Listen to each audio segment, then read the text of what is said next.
एखाद्याला इकडून खासदाराला आमची एवढी इच्छा आहे की गावाकडे लक्ष द्या जरा. टावर नाही, ऑनलाईन सेवा नाही, रोड नाही, रस्ते नाही. तुम्हाला ऑनलाईन एखादं काही फॉर्म वगैरे भरायचं असतं ते तिकडे काहीच नाही. आम्हाला इथून 30 किलोमीटर पुसत गेल्याशिवाय काही इलाज नाही.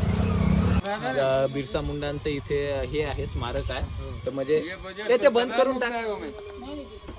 नाही ते याच्यात इकडे आवाज येतो त्याच्यामुळे.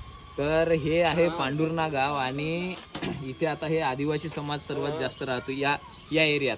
गाव, तांडा, बौद्धवाडा असे सर्व समाज एकत्रित राहतात, पण थोडा अंतरावर असं अंतर असतं थोडाफार.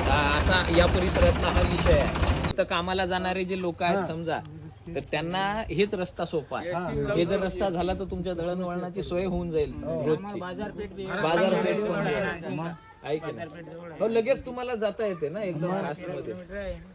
पण असं जायचं म्हटलं तर इकडे 30 किलोमीटर सांगा ना. आता इकडे 28 किलोमीटर पुसत आहे, इकडे 14 किलोमीटर पडायला, म्हणजे डबलचा फरक पडायला गेला.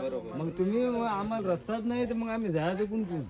की गावात रस्ता नसल्यामुळे, गावात नेटवर्क नसल्यामुळे, समजा गावात एखादा वादविवाद जरी झाला, भांडण तंटा झाली, तर ते भांडण तंटा निपटवण्यासाठी पोलीसवाल्याला फोन केला तर पोलीसवाल्याला फोन तर लागला पाहिजे. तुम्ही फोन लावून पहा ना. आता साहेब फोन बी नाही लागत हो, नेटवर्कही नसते इथं. एवढं परेशान आहे आम्ही, लई भयानक परेशान आहे. हुशार होणार कशी काय आता ऑनलाईन? आमच्या लेकरं बाळाला कसं व्हायचं कसं जायचं? इथं फोन लागत नाही या गावात.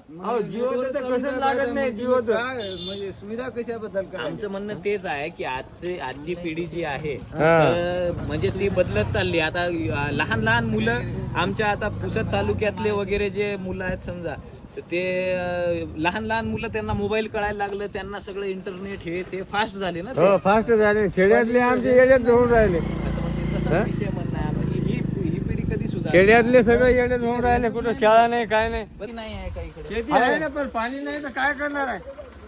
आता आमच्या जवळ शेती असून आम्ही ऊस तोडायला जातोय.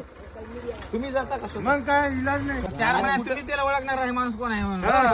अच्छा. मग आणि कुठं जाता तुम्ही ऊसतोडीला? यावर्षी करमाळ्याला गेलोय, करमाळा. गेल्या वर्षी सांगलीला गेलतोय. अच्छा.